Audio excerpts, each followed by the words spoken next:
Et puis dans le reste de l'actualité, les événements de la Guillotière à Lyon ne peuvent pas rester impunis. Elisabeth Borne s'est exprimée après la prise à partie violente contre des policiers dans ce quartier lyonnais cette semaine. Il tentait d'interpeller une personne soupçonnée de vol. Oui, alors la Première ministre était en déplacement dans la région hier à Vaux-en-Velin. Il faut absolument pouvoir sanctionner après ces faits, a-t-elle dit. On l'écoute.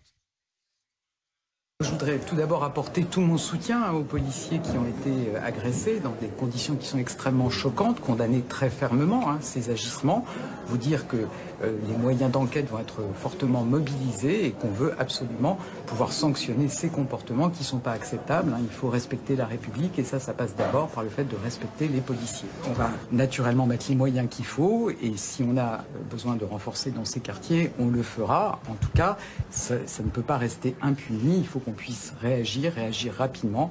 Ça passe évidemment d'abord par des enquêtes et ensuite la justice dira ce qu'il en est, mais vous aurez compris que vraiment ce n'est pas tolérable de s'en prendre à nos policiers qui sont là pour protéger la population. Bonjour Denis Jacob, vous êtes secrétaire général du syndicat Alternative Police. Merci d'être en direct avec nous sur BFM TV. On l'a entendu à l'instant. La Première ministre dit que si on a besoin de renforcer dans ces quartiers, on le fera. Pourtant, des moyens supplémentaires, c'est ce que vous réclamez depuis déjà de longs mois de ce quartier de la Guillotière à Lyon. Oui, tout à fait. On demande des renforts d'effectifs et le problème de la Guillotière n'est pas un problème d'il y a 2 jours, 6 mois, 1 an ou même 5 ans. Ça fait des années que ce problème se pose dans ce quartier, mais dans d'autres à travers la France.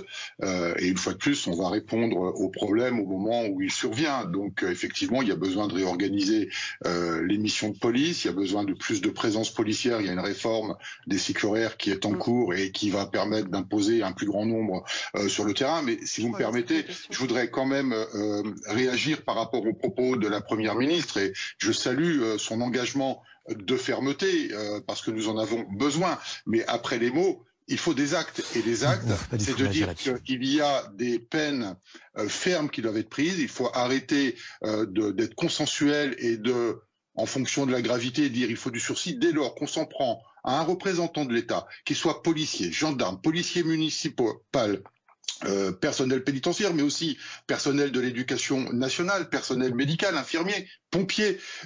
Dès lors qu'on s'en prend à un représentant de l'État, quel qu'il soit, la justice doit faire preuve de la plus grande fermeté et ne peut pas faire autrement que prendre des sanctions fermes et d'arrêter avec le sursis. Et lundi après-midi, il y a un grand rendez-vous avec le garde des Sceaux, Éric Dupond-Moretti, qui va recevoir notamment les organisations syndicales dans le cadre des états généraux de la justice. Eh bien, ça doit être l'occasion pour le garde des Sceaux de dire stop et de dire que la justice doit faire preuve de la plus grande fermeté. On ne peut plus accepter qu'il y ait des travaux d'intérêt général, qu'il y ait des peines de sursis. Il doit y avoir du ferme quand on s'en prend aux représentants de l'État. Merci beaucoup Denis Jacob d'être avec nous sur BFM TV. On va